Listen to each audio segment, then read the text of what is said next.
Praise the lord. దేవునికి స్తోత్రం. హల్లెలూయా.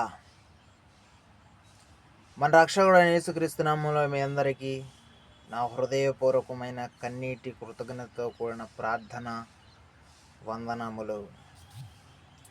ఆదికాండం 1వ అధ్యాయం 17-18 వచనములు. భూమి మీద వెలుగిచ్చుటకును పగటిని రాత్రిని ఏలుటకును వెలుగును చీకటిని వేరుపరచుటకును దేవుడు ఆకాశ విశాలమందు వాటినించెను. అది మంచిదని దేవుడు చూచెను. ఇవి దేవుని చేవరాతతో వ్రాసి ప్రియమైన దేవుని బిడ్డ నీ హృదయమునకు అందించిన దేవవాక్కు, దేవుని చేవ్రాత. ఇందును బట్టి దేవాది దేవునికి కృతజ్ఞత, ఘనత, మహిమ, ప్రభావములు కలుగునుగాక.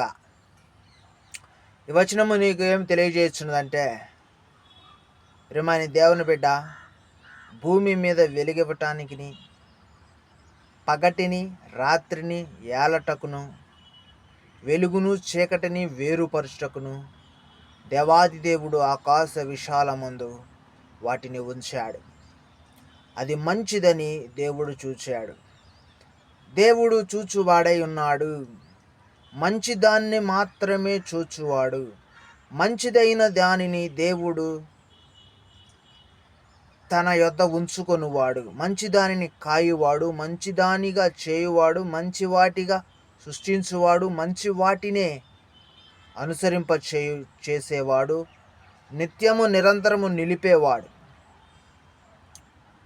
అటువంటి స్వభావము కలిగిన దేవాది దేవుడు భూమి మీద వెలుగివ్వటం కోసం పగటిని రాత్రిని వేరు చేయాలని, పగటికి అంటే వెలుగుకు చీకటికి ఎలాంటి తారతమ్యం పొత్తు కుదరదు గనుక ఆ రెండింటిని వేరు చేయాలని దేవుడు నిర్ణయించాడు.